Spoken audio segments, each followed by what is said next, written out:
Welcome back to Listen Up Kansas with me, Misty Hobbs, your Democratic candidate for Kansas House Representatives, District 82, Derby Mulvane.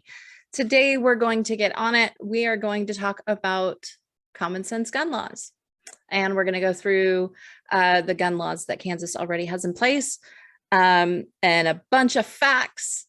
And because we all know I love research and facts. And we're just going to go through everything, including I'm going to share with you some of the questions that the NRA sent me that I didn't fill out because I didn't feel like it. So let's get on this. To date, in 2022, we are in this 6th month of 2022, and we have had 233 mass shootings across the nation. And since I filed on May 5th, there has been 4 nationwide that have gathered, obviously, a lot of attention. So those being Buffalo, New York, Texas, Oklahoma, and now Iowa. From a grocery store to a school to a hospital to outside of a church. That is what is happening in our nation right now, and really what is making it so important for us as candidates, us as people, us as moms, us as dads, us as whoever, to stand up and say, no, we got to put a stop to this, and we can't wait for legislation to do it. There are things that we can do that are very simple things that would have a very high impact on our community. We really have to take this back, guys. It really is up to us. It's not up to the lawmakers. We can do something about this. And I hope that this short video will inspire you to do something about it. The first thing we can do, and you will see behind me on the screen, I will have hashtags, I will have websites on places you can go. Research that I've got. These are all websites that you need to have on hand. Also wear orange. I'm wearing orange today and will be all weekend. As a way to stand up to wanting action and demanding action. And it's a good way to have an icebreaker to talk to people. So right now, gun laws in Kansas, I'm going to put something out of the way right now. The illegal guns in Kansas are shotguns with barrels less than 18 inches and automatic weapons. So let's just take that right now. Boom. Okay. So all of the automatic weapons already, that's illegal in the state of Kansas. It doesn't stop people from getting them. And that's the thing, guys. If somebody wants to do harm, they're going to find a way to do harm. And I do agree with that, but we'll get into more of that later. A permit is not required for open or conceal carry. You must be 21 to conceal carry, but no training is required. You have to be 18 years old to buy a handgun, and you have to have a state ID. And then, of course, there is a background check, but there's no waiting period. So the same day you purchase the gun is the same day you will have the gun in your hand. So in Kansas, there's no age limit on long guns. I already said the no waiting period, no permits are required, and no training is required. We also have private sales, which you don't have to have an ID for. No background check is required. So the federal government says that you have to be 18 years old to have a long gun and 21 years old for handgun. The way you get around that in Kansas for 21 for a handgun is you just get it through a private sale. That's what you do there. So we're pretty lax on things that we have, and it's some areas as far as automatic weapons go, we're pretty strong. So my question is this: if I have to wait 3 days in the state of Kansas to get married, which you do, 3 days I have to wait after I make the application, how is it that I can purchase a gun and get it that day? That just baffles me. I would think that if you were using it for hunting, you would already know that you were going hunting because you would have to get other things like a hunting license, your permit. You'd have to know what you're doing. You have to know what you're going after. So there's a lot of things about hunting. So that kind of takes it out. It's not like this impulse thing where it's like, oh my God, I'm going hunting today. I need a gun. No, you already know you need a gun. So I don't understand why we can't have a waiting period, or a little bit more of an extensive background check. But we do have background checks, so I can't argue about that either. So in 2021, lawmakers overrode a governor's veto in Kansas and said that 18 to 20-year-olds can carry concealed loaded handguns in public with a permit. Okay, so there's the permit thing, but now we've lowered the age. That's not what we're doing, especially when in the state of Kansas, in order to buy a tobacco product or a vape, you have to be 21. You also have to be 21 to drink, but you can be 18 to 20 to carry a loaded handgun in a public place. Okay. Kansas also allows school personnel and any other permit holders to carry at the schools, and has declared that, you know what, it's up to the school districts on what they allow. So with this whole, well, let's arm the teachers thing. Okay, school districts in Kansas get to make up that rule. However, the largest insurer of Kansas state schools has said, we're not going to insure you if you do that. We can't.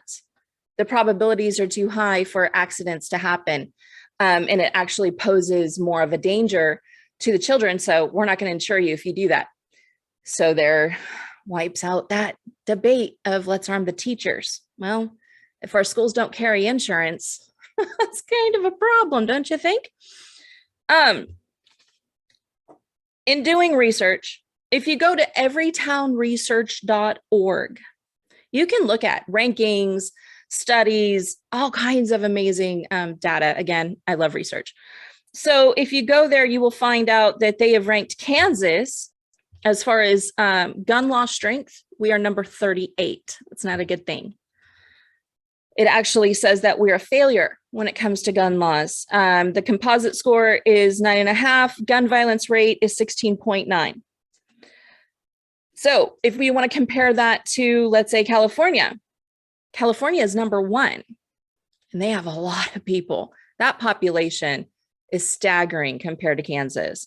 So they're ranked number 1 with gun law strength.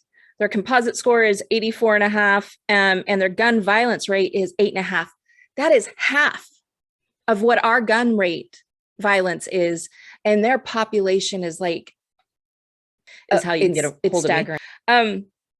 But there's like 30 million people compared to our population in Kansas, but their gun violence rate is less than half of what ours is. So the whole argument of gun laws don't work, yeah, they do. They do. And you can pull up research and data that have nothing to do, by the way, with party politics. You can actually just look at data that isn't put out by the NRA, or isn't put out by this group, or isn't put out by even Mom's Demand. So, do your own research, but data shows that gun laws work. In Florida, after, of course, the mass shooting at the school there, they actually got stricter with their gun laws. So now they're ranked 19, and their gun violence rate is lower than ours. And a lot of our politicians in Kansas love Florida. They love pulling stuff from Florida, bills from Florida. So why not do this? Florida has some really great laws. Same with Illinois. Everybody wants to go after Chicago and say, they're so strict on gun laws. Yeah, they are. They're number 6 in the nation for strength. Still lower than us as a whole when it comes to gun violence. And everybody throws that up, right? Well, look at Chicago. Yeah, well, look at Kansas, because right now we're still higher than most people. other than Oklahoma, of course. Oklahoma is ranked 44. And the gun violence rate is 20.7. So it's a bit higher than us. You can also go to sandyhookpromise.org. They have great information. You'll see flashes of websites that you guys really should take a look at. So, Florida. Here's what I like about Florida. They have a red flag law. California also has a gun violence restraining order that we can call a red flag law. These laws, and they are flawed, of course they are, but these laws would allow me as a family member to go to a police officer, the courts, whoever, and say, hey, a member of my family is talking about harming themselves or harming others. And we could actually go through a process. It would actually help me help someone in my family, other than just calling the cops on them and the cops going, well, we don't have any proof, so we can't do anything about it. This is something that is very close to me. Guns are something that has tragically entered my family 2 times. The stats on the VA's website on suicide is that 2 out of 3 suicides are by firearm. And that's exactly what has happened in my family. Out of 3 suicides, 2 were by firearms. Those 2 that were by firearms, they were both former service members, one of which was done in front of my nephews. And the stats for women doing it that are in service by firearm is higher than men. And if we would have had a red flag law in Kansas, instead of me calling all these places that I did call, including her squadron, and saying, hey, I need help, this is what's happening, she's violent, she's abusing her children, I kept getting cops coming over and could prove to them. And unfortunately, I couldn't do anything about it. If we would have had a red flag law, excuse my mouth today, a red flag law in this state, I'm not saying that she wouldn't have gone through what she went through still, or she wouldn't have been able to accomplish it. Someone that is going to do something, they're going to find a way to do it. But this would have given me time. This would have helped me with the nephews. I could have done something. I could have had a little bit more power to stop it, or maybe could have had more leverage to pull the nephews away so they would not have to then have gone through a traumatic event. Same with gun locks. Gun locks are proven to stop the impulse and give someone enough time to think if they are getting ready to do harm to themselves. They're free, guys. You'll see right there, kansasagstress.org. Yes, the Department of Agriculture has said, hey, our farmers, our agriculture people are in a time of stress and have been, and they have mental health issues as well as anybody else, because guess what? They're human too. And so they have, right now, if you go to their website, you can get 3 free gun locks to your home. Or you know what? You can get them and just have them in your car to give to other people if you hear them talking about it, and say, hey, here, if you have a gun, here's a gun lock. Guys, this whole argument of, well, if somebody intrudes in your, no, flight or fight, it's going to kick in. You're going to be able to get that gun lock off in no time if you need to defend your family. I promise you that. I know that this is just, it's data, guys. It's research. We're letting people control us with fear and tell us, no, you can't do this, you can't do that because of this, and you're infringing on my rights. Well, why are you placing your right to own a gun above a child's right to live? We all have a right to live. We all have a right to pursue happiness, but somehow this thing this inanimate object is placed above my right to live, my right to a peaceful protest without having to worry about somebody coming in and shooting up the place. Again, I'm going to say this, anybody that intends to do harm will find a way to do harm. That's just true. But common sense says, hey, we can regulate the people and we can place laws on people. Because again, you want to say guns don't kill people, people kill people. That's why I'm not regulating the gun. I want to regulate people. If I have to wait to get married, why can't you wait just a little bit, 2 days, 3 days to get a gun? Why can't we up the age limits to 21? You don't trust someone to smoke at 18. Why are you trusting them with a weapon? These are things I don't understand.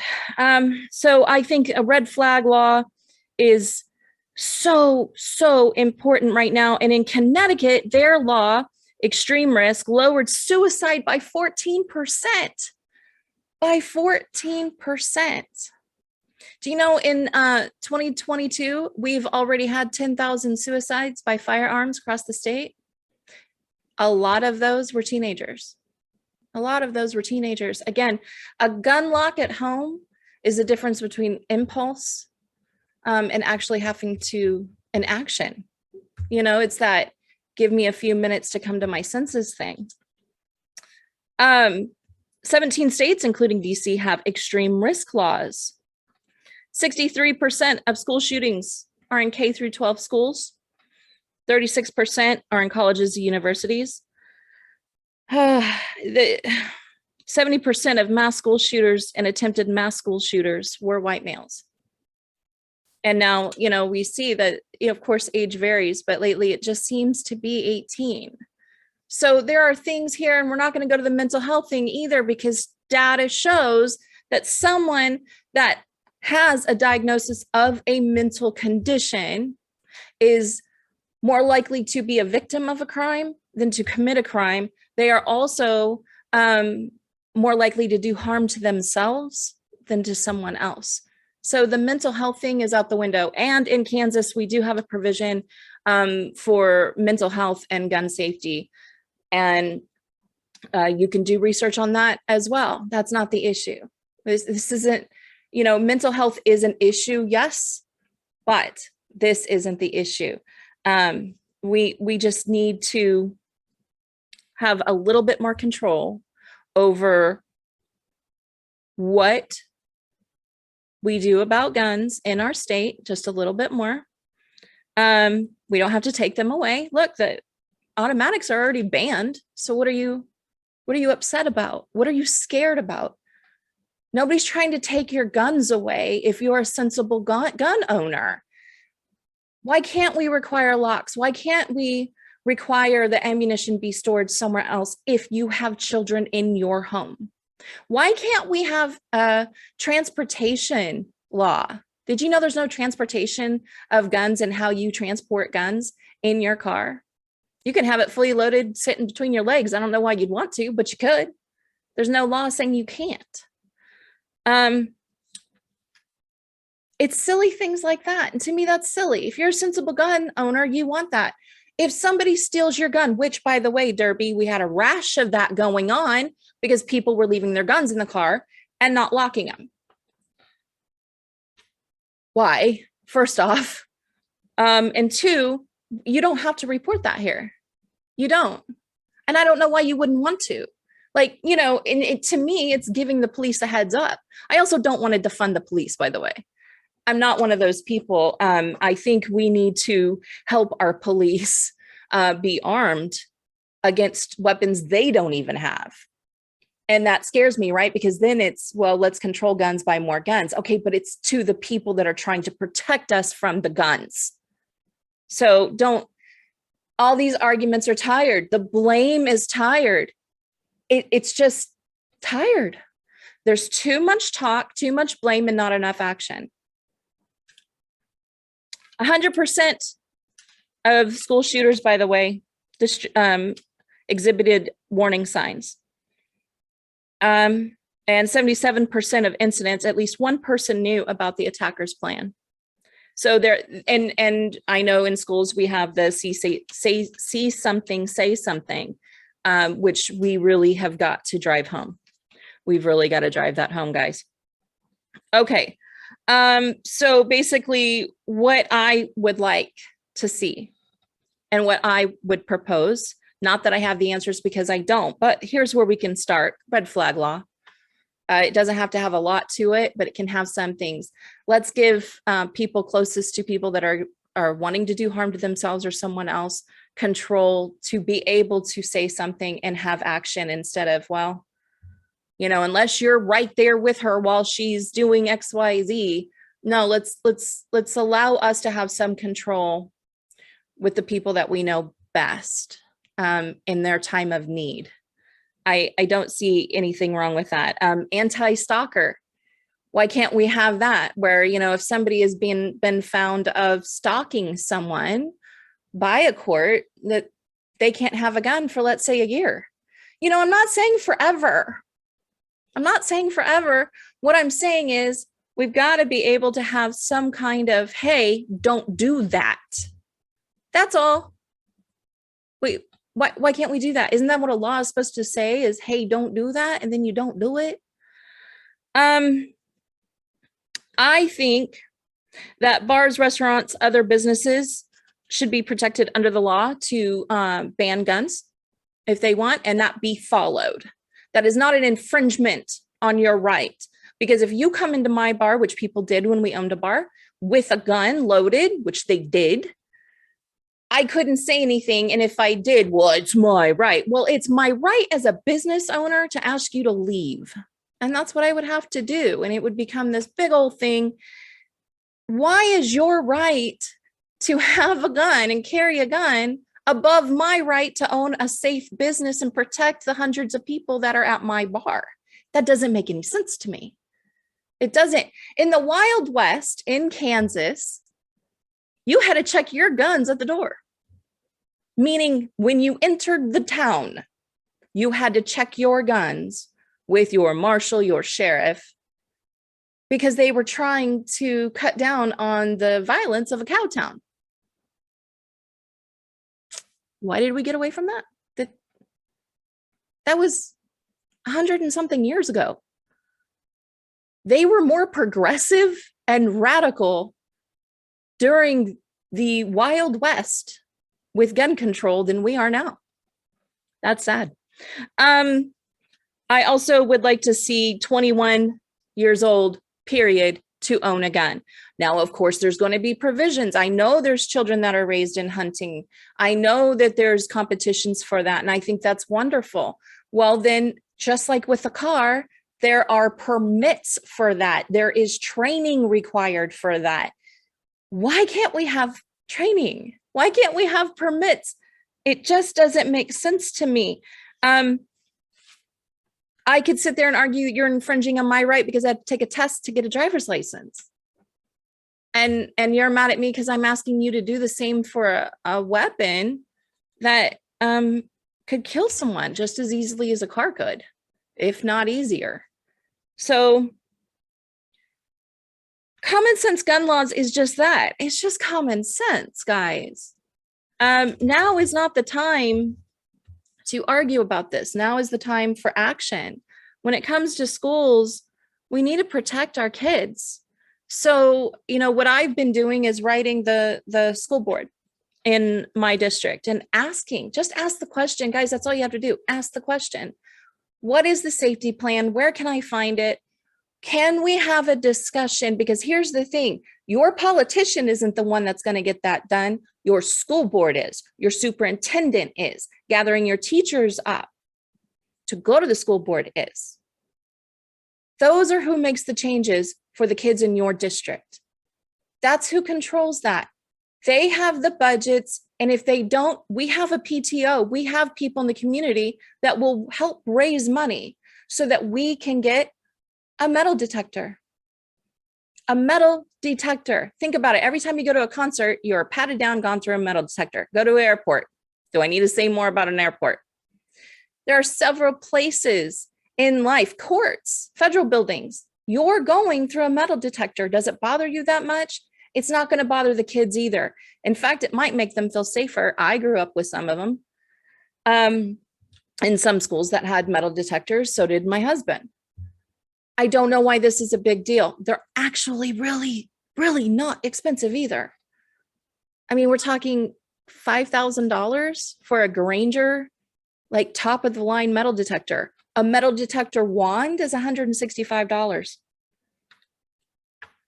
That's what stands in the way of your kids and their safety at school is money. And the Second Amendment is being placed above your child's right to be safe at school. That's what it is. That's what it comes down to. So let's move on to the NRA, shall we? This is the questionnaire they send out to ask candidates. This is the questionnaire they send out to ask candidates to become to receive an NRA grade. Now, I didn't fill mine out. Fun fact, this came to me the morning of the Texas shooting. I received an email with it that said, if you do not fill this out by this date, you will receive a question mark, which can be deemed hostile by our members as you hating the Second Amendment. I thought that was pretty strong language for an email. When you're asking me to fill something out and now you're threatening me and trying to scare me, I know where I stand on the Second Amendment. I don't need an organization to fearmonger me into filling something out that I don't agree with. So here's a few questions. Let me go through them. Do you agree that the Second Amendment to the U.S. Constitution guarantees the fundamental individual right to keep and bear arms for all law-abiding citizens? Law-abiding citizens, yet we don't have a red flag law. Okay, this goes on. Do you support requiring firearm owners to register their firearms with a government agency? Do you support strengthening Kansas fire preemption laws? That is the statewide preemption laws guarantee that the state has sole responsibility in the field of firearm regulations, keeping counties and municipalities from passing a patchwork of confusing and conflicting local laws throughout the state. Preemption law. Do you support a smaller ban on semi-automatic firearms in Kansas? Do you support banning the possession, ownership, purchase, sale, and or transfer of higher capacity ammunition magazines? So basically anything that would be in a red flag or a common sense gun law, they don't want us to have, because they keep going back to that's an infringing on rights. Do you support new restrictions on the purchase and possession of ammunition beyond current law? Do you support raising the age for the purchase of rifles and shotguns to 21 years old? Yeah. This one goes further to state, under current federal law, handgun purchases from a federally licensed dealer are restricted to individuals who have reached the age of 21. Some argue this purchase restriction should be extended to all firearms, including rifles and shotguns. This would effectively deny law-abiding adults ages 18 to 20 their Second Amendment rights. I don't know about you, but if you have adult children, 18, just because the government says that they're an adult doesn't mean that they're really an adult. Just saying. They still got a whole bunch of stuff going on. But see right there. Denying law-abiding adults. Do you agree that an individual's Second Amendment right cannot be denied without stringent due process? Okay, this is where red flag law, again, comes into play. Again, we have the mental health law here in Kansas, where there is a process. It's a lengthy process. It's a very detailed process that you have to have a mental illness that is diagnosed in the huge book of diagnosis for mental disorders. And I was in a meeting with a social worker up in Johnson County, and in 15 years, he's only seen 2 people that actually had that done to them. So that's how strict it is. It's pretty strict. And again, that goes to show you that people that are committing these acts, mental health is not usually the issue. Violence and mental health are two different things. Now, not that you can't be violent or that some diagnoses don't have violence attached to them, but what I'm saying is not everybody that's violent has a mental illness. That's just the way it is.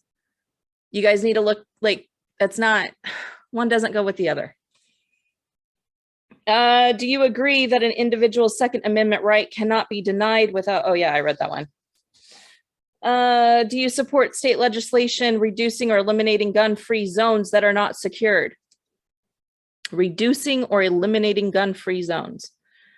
Gun-free zones create arbitrary boundaries where law-abiding citizens are disarmed, while zero measures are taken to prevent criminals from entering. Many argue that law-abiding gun owners should be allowed to carry a firearm for self-defense outside their home, especially on public property that is not considered a secured facility. Secured facilities are those where all points of ingress and egress are protected by metal detectors and armed security. So the NRA states that a secured facility is one protected by metal detectors and armed security. So why can't we have that in our schools? And why wouldn't they actually like go for that? Why wouldn't they take their money and say, here, schools, let's have some metal detectors? Like, work together. This is so ridiculous. Do you support current law allowing the purchase of a firearm to proceed after 3 business days if the FBI still has not denied the sale? Do you support repealing the ban on law-abiding citizens with concealed carry permits being able to lawfully carry firearms in hospitals? We just had a shooting in Oklahoma in a hospital. House Bill 2278 became law in 2017. This law exempts state or municipal owned medical care facilities and any buildings located in the healthcare district associated with the University of Kansas Medical Center from the state's concealed carry laws.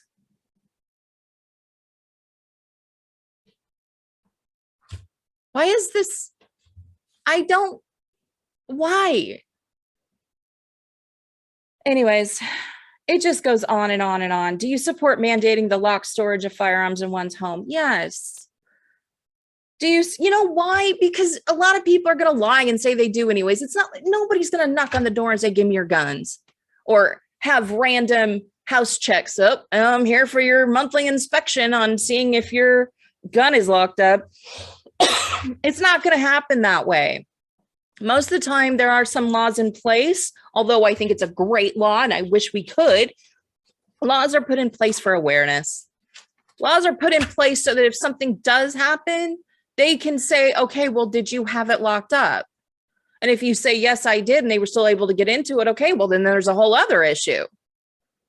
But it's like seatbelt. We're required to wear a seatbelt. I mean, come on. Anyways, there have been like 3, 4, 5 bills in the House, state of Kansas, that have failed, that just literally died in committee. Red flag laws. Concerning firearms, creating the Gun Violence Restraining Order Act, authorizing issuance of protective orders prohibiting firearm acquisition and possession. And again, it wasn't even forever. Like sometimes it was 6 months, sometimes it was a month, sometimes it was a year. It's just simple stuff. Okay. If you haven't noticed by now, I am a gun sense candidate. I did fill out the questionnaire given to me by Moms Demand Action. I gladfully did. A lot of their questions were just everything that I've been saying. Hey, do you want permits? Hey, do you want to raise the limit? You know, hey, do you want gun locks? I mean, it's just simple stuff.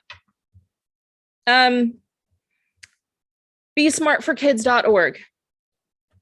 This is what I wanted to open the dialogue with the Board of Education with, is sending home literature during school to the parents, having the parents sign it. Yes, I received this.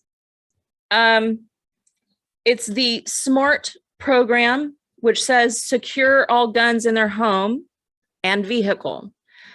Models responsible behavior around guns. Ask about the presence of unsecured guns in other homes. Remember when our parents used to call the other parents? Well, you can't go over there. I haven't met their parents. Same kind of thing. Hey, my kid can come over, but I need to know, are the guns allowed in your home? Which is fine. If so, are they locked? Are they secured? Are they loaded? Are they not? Things like that. It's being a good person. It's being a good parent. R, recognize the role of guns in suicide. And T, tell peers to be smart, secure, be a model responsible behavior, ask about the presence of guns, recognize the role of guns in suicide, and tell peers to be smart. That's it. That's all we have to do. That's how we can start changing things in our own community and how we can make things safer for the kids, by just making people aware. Stop fear mongering, stop yelling, stop talking about the Second Amendment, stop talking about all of this stuff, because it's not getting anything done. It's actually creating more turmoil and hate and more violence. I mean, that's just the law of the land, guys. Let's just go to our Board of Education and say, hey, can we at least do this? And then can we have gun locks at the school? And any parent that wants one can, either the kid can be sent home with one, or they can come up and pick one up for free. No questions asked. Here's a gun lock if you want one. Cool. I'm all for your right to have a weapon. Go for it. But I want you to be smart about it. And I want you to be safe. And I don't think that your right to do that is more important than my child's right or my grandbaby's right to go to school safely. Other than that, I think that's about it. I want you guys to check out all of the websites that I'm going to put up, because I cite everything. I think asking for sensible gun laws, period. But in Kansas, I don't see why it is such a horrible thing. I think it's time that we sit down and just do it and stop arguing about it. Because here's the problem. When stuff really gets out of control, which I would say 222 mass shootings in the nation in 6 months, we're already there. But the more this becomes a problem, the more stricter the gun laws will become. And then you guys aren't going to have that right. So see, the time to act is now, and the time to sit down and actually get something done is now. And the time to stop placing your own needs or wants in front of somebody else's, that time is now. We have to stop doing that, and we have to come together, because it is all of us together. Okay, I did it. And that's what I think. Sensible gun laws. I'd like to see a red flag law, and we need to raise the age to 21. And let's get the safety back in the schools. Let's get some metal detectors. Let's go ahead and do the mitigation end and get away from politicians. We can do this as parents. So signing off for Listen Up Kansas, I'm Misty Hobbs, and I will talk to you later.